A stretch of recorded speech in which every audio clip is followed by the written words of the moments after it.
سلام دوستان، باور دارم خوب هستید. امروز ما درباره فاویک امسی حرف میزنیم. فاویک کی است؟ آیا میتونه دربارش معلومات؟ پس مرحبت، این نوار برای شما. سرآغاز هر یک شمایان رو با فرارسی ماه شریف رمضان تبریک میکنم.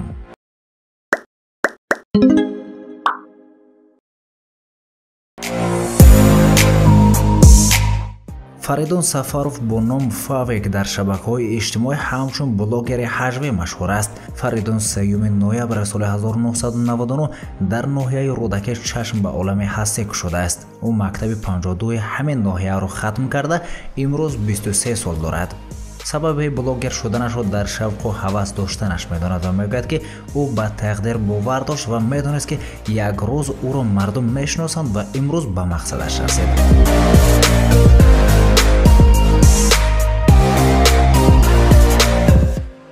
امروز فریدون در صفحه اینستاگرامش زیاده از 300,000 ابونه‌ای دارد. فریدون بجز از بلاگر بودنش او چیلونگر نیز میباشد. در وقت‌های خولگی با چیلونگری مشغول میشود. فریدون حجوهای میگوید که هم توصیه‌ای هست و هم دوغ جامعه، هم خنده لب. پس ما نیز به فاویک موفقیت میخواهیم با همه تمام. خیر عزیزان، در کامنت‌ها نویسید که درباره کی معلومات گرفتن میخواهید. فرق ندارد.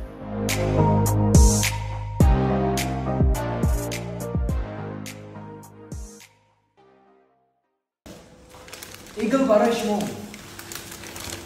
بهترین خودم از نزدیستن یمینو